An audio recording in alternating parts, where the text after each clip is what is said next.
Regardez ça, j'ai 4 navigateurs ouverts en même temps dans 4 pays différents avec des identités totalement séparées les unes des autres. Ici j'ai Netflix aux États-Unis, ici j'ai Google depuis l'Allemagne, là c'est Facebook depuis le Royaume-Uni et là c'est Instagram en Australie. Tout ça en même temps sur le même PC. Aucune de ces plateformes ne sait que je suis la même personne derrière ces 4 trucs. Je vous montre comment faire comme moi tout de suite.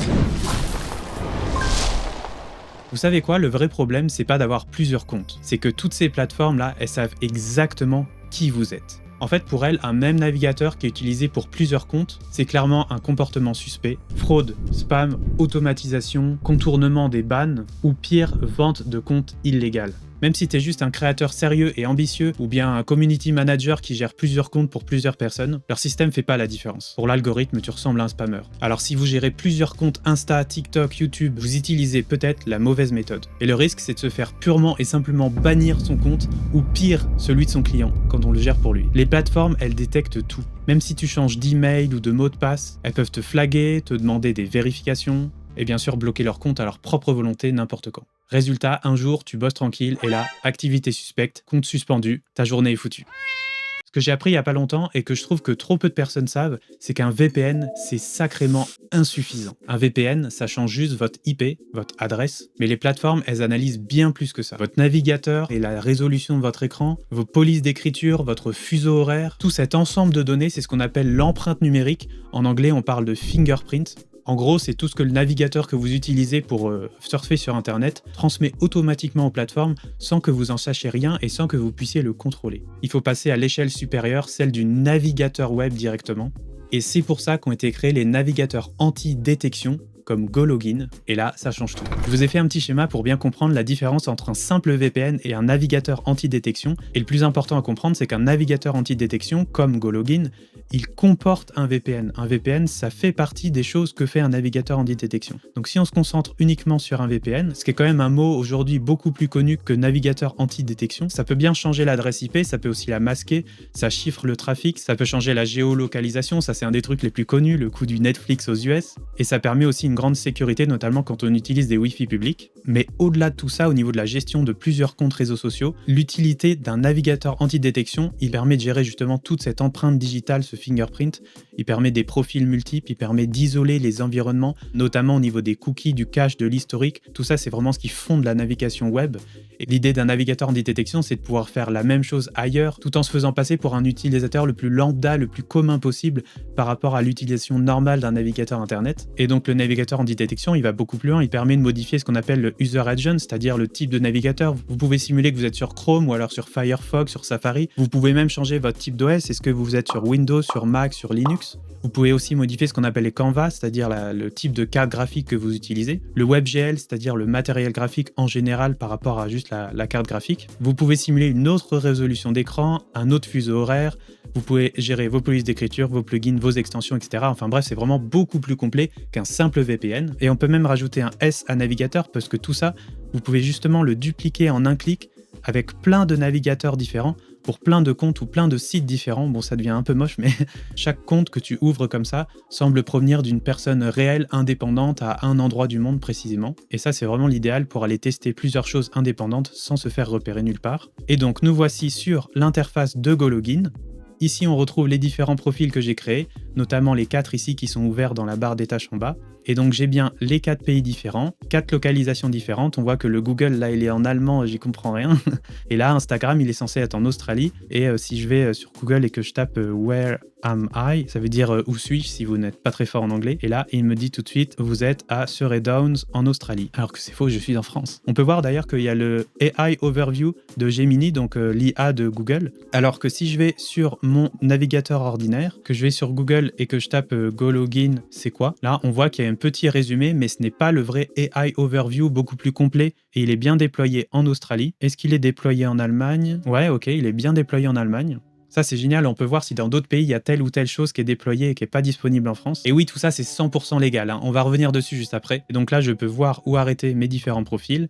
J'en avais fait un 5e sur LinkedIn, il suffit de faire exécuter, hop, et là on voit qu'un 5e navigateur complètement indépendant vient de s'ouvrir, et là on a le nom ici du profil, et on peut choisir après d'aller sur tel ou tel site, par exemple LinkedIn, on se connecte à un compte, le sien ou celui d'un client, et après si on le ferme, et là si je refais exécuter mon LinkedIn, hop, je l'ouvre et il reste sur LinkedIn, il reste en mémoire directement dès qu'on l'allume. Pour LinkedIn, c'est certain que c'est pratique parce qu'ils sont vraiment connus pour des bans rapides. Si tu utilises un outil d'automatisation mal configuré, LinkedIn, ils y vont pas avec le dos de la petite cuillère, hein. Pour LinkedIn, par exemple, ça peut être pratique pour le recrutement. Si vous recrutez dans la tech ou si vous faites du B2B, pour aller voir dans d'autres pays ce que voit exactement tel ou tel prospect. Et donc là, tu peux créer des profils séparés. Tu peux en avoir jusqu'à 100 en même temps avec le premier forfait de GoLogin. Et chaque profil, c'est comme un mini navigateur en fait, avec sa propre identité digitale. Tout est isolé les uns des autres. En gros, c'est un peu comme avoir 10 ordinateurs différents dans ton ordi. Et ce, même sur un seul écran en même temps. On peut faire des multi-écrans comme ce que j'ai fait en intro. Mode Flight Simulator activé, tu vois. Alors, je vais vous montrer comment créer un nouveau profil. C'est super simple, vous allez en haut ici dans ajouter un profil. Là, je peux faire par exemple TikTok. On peut aussi créer un dossier. Par exemple, ça peut être réseaux sociaux pour dire que c'est bien les miens et pas celui d'un client, par exemple. Donc dans l'aperçu, on peut choisir son OS. Ça peut être Windows 10, 11, un Mac, un Linux, un Android pour simuler un smartphone. Les proxys. On peut choisir son état, on va laisser France pour l'instant. Fuseau horaire, voilà, en fonction de l'adresse IP. On peut ajouter des extensions, comme sur un navigateur Google Chrome ordinaire. Les signer, les WebRTC. Géolocalisation, pareil, on peut bloquer. Le site web reçoit les données sur votre géolocalisation à partir de la configuration du profil de votre navigateur, donc directement ici. Moi, j'ai mis France, donc si je fais autoriser, ils sauront que je suis en France. Là, par exemple, par défaut, c'est Mozilla sur Chrome, avec telle ou telle version. La résolution d'écran qu'on peut simuler aussi, les histoires de CPU, de RAM, etc. Les polices d'écriture qui sont installées, les entrées. Il y a vraiment beaucoup de choix pour aller paramétrer très précisément son navigateur selon l'utilisation précise qu'on veut en faire. Après, pour la gestion de multi-comptes de réseaux sociaux, normalement, tant que c'est indépendant les uns des autres, ça fonctionne. Et là, dès qu'on a fini de paramétrer, on va en bas et on fait créer un profil. Il est dans la ville de Lens, en France. Je peux l'exécuter et hop, un 6e compte en même temps, let's go. Et là, je vais sur TikTok et je me connecte et c'est bon. Là, le pare-feu Windows, il a détecté quelque chose, je fais autoriser, ça charge et voilà, c'est bon. Je peux aller sur TikTok avec un navigateur complètement indépendant de tout le reste de mon ordinateur. Il est aussi en France, mais pas au même endroit que moi. Après, à tout moment, on peut aussi éditer notre navigateur. Par exemple, celui que j'ai créé sur TikTok en France, je peux aller ici, hop, ajouter un proxy et là, changer, mettre pays... par exemple États-Unis, et après choisir la ville dans laquelle je veux être, se connecter avec un proxy, et hop, ça se met à jour. Me voici au TikTok United States, à côté de celui de Netflix. Il est où celui de Netflix? Ah, il est à New York, merveilleux. Là, on peut aussi aller dans la petite roue crantée et faire colonne. On peut choisir les différents champs qui sont visibles, avec les différentes données, un petit peu comme quand on trie ses fichiers dans l'explorateur Windows ou le Finder. Il y a aussi groupe, statut. Donc là, on peut voir les différents statuts, lesquels sont utilisés ou pas, et par dossier. Là, on voit que j'avais fait un dossier Facebook Ads, par exemple. Ajouter au dossier Facebook Ads. Hop, on va dire que Insta, vu que c'est méta, on va aussi le mettre dans le dossier Facebook Ads, et voilà. Parce que c'est toujours important de bien ranger les choses pour bien travailler, surtout quand on commence à avoir beaucoup de comptes en même temps. À tout instant, on peut renommer son compte aussi, évidemment. On peut ajouter des notes aussi. Ça nous fait un pense-bête aussi pour mieux retrouver pourquoi on a créé tel ou tel navigateur. Et d'ailleurs, comme tous les navigateurs par défaut sur GoLogin sont basés sur Chromium, donc comme Google Chrome, vous avez accès au Chrome Web Store et vous pouvez retrouver toutes vos extensions de Chrome préférées, comme si vous étiez sur Brave, Vivaldi, Edge, et vous pouvez installer ici aussi toutes vos extensions préférées pour retrouver vraiment le même navigateur que celui dont vous avez l'habitude pour travailler. Et c'est pareil d'ailleurs pour les favoris. Si vous allez ici, vous pouvez aller dans les bookmarks, donc les favoris, le navigateur en anglais puisqu'il est aux États-Unis, n'est-ce pas? Et vous allez ici dans importer les bookmarks, et là vous pouvez retrouver vos différents favoris, les réimporter dans votre navigateur et pour vous sentir comme à la maison, comme si c'était votre navigateur de tous les jours. Alors pour récapituler un peu tout ça, pour qui est-ce que c'est utile GoLogin? Alors déjà c'est utile pour les créateurs multiplateformes, notamment multi-comptes pour les réseaux sociaux. Si tu gères plusieurs chaînes YouTube, si tu gères plusieurs comptes Insta, plusieurs comptes TikTok, ça permet vraiment de supprimer le stress de se faire bannir par ces plateformes. C'est aussi utile pour les community managers et pour les agences, donc c'est le même principe mais pour le compte de vos clients, pour pouvoir gérer beaucoup de comptes et justement scaler sans avoir peur de se faire bloquer. C'est aussi utile pour les media buyers, donc ceux qui gèrent les pubs. C'est utile pour LinkedIn, pour le B2B, pour prospecter. Et c'est aussi utile pour la veille internationale, donc pour aller voir justement ce qui se passe dans les différents feeds, dans les différents sites web. Par exemple en Australie, comme on a vu tout à l'heure, on voyait qu'il y avait le AI Overview de Google. Je savais même pas qu'il était déployé là-bas, et ben maintenant je le sais. Si je devais résumer en 2 utilités principales seulement, ce serait à la fois de ne plus avoir peur de se faire bannir son compte et de perdre du temps, perdre de l'argent, surtout si c'est dans le cas de clients, Et le deuxième, ce serait de pouvoir aller voir à l'international ce qui se passe. Je fais Infinite Loop pour aller explorer un peu ce qui se passe sur le reste de la planète pendant ce temps-là. Et qu'est-ce que les gens voient actuellement au jour le jour dans tel ou tel pays. LinkedIn, c'est 100 invitations par semaine maximum. Tu fais 5 comptes avec 5 fenêtres comme ça, avec 5 LinkedIn. Tu en fais 500 par semaine au lieu de 100 et tu peux contourner justement ces limites-là et aller beaucoup plus vite dans la prospection. Pareil, les outils d'automatisation qui sont bien connus sur LinkedIn comme Phantom Buster ou Walaxy, tu peux vraiment les faire tourner sans aucune restriction.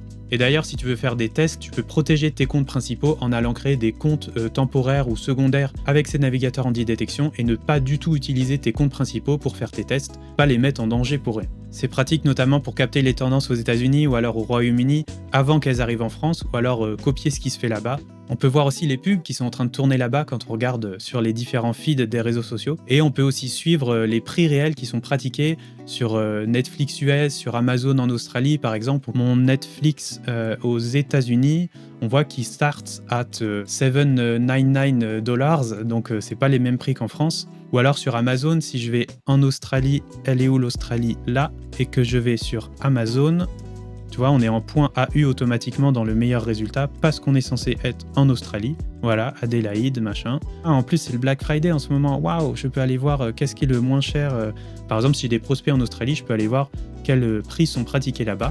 Et vous allez me dire, Nico, c'est bien, mais est-ce que c'est légal toute cette histoire? Eh bien, cette question, elle est tout à fait légitime parce que je suis le premier à me l'avoir posté quand j'ai découvert GoLogin. Et la réponse simple, c'est oui. Pourquoi? Parce que tu n'utilises pas de faux comptes. Tu organises juste ton travail intelligemment. Des milliers d'agences et de freelances l'utilisent chaque jour. Tout reste sécurisé, crypté. Et tu peux même bosser en équipe. Tous les comptes que j'ai créés et que j'ai mis dans des petits dossiers bien rangés, tout ça, je peux le partager avec un autre collaborateur, avec un créateur de contenu avec qui je travaille à distance. Comme ça, le travail est fait qu'une seule fois, et tout ça sans avoir besoin de partager tes mots de passe aux autres personnes.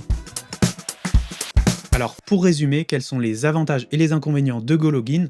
Je vais vous montrer ça tout de suite. Alors, on en a parlé en intro, une isolation totale des identités, donc un multi-compte sans mélange pour être à la fois organisé et ne pas perdre ses comptes, et un VPN intégré pour une géolocalisation flexible, donc comme on a vu, ça va beaucoup plus loin qu'un simple VPN.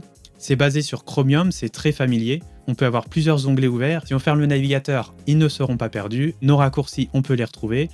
Il est possible d'importer ses favoris. Les extensions Chrome, elles sont disponibles. Tu peux installer toutes tes extensions préférées. Gros avantage aussi quand on l'utilise professionnellement, c'est le gain de temps au niveau de la gestion multi-comptes et surtout moins de stress lié au blocage. On gagne du temps à la fois au quotidien dans la gestion des multi-comptes et à la fois dans le sens où on perd pas de temps à se faire bloquer un compte, à devoir recommencer telle ou telle chose.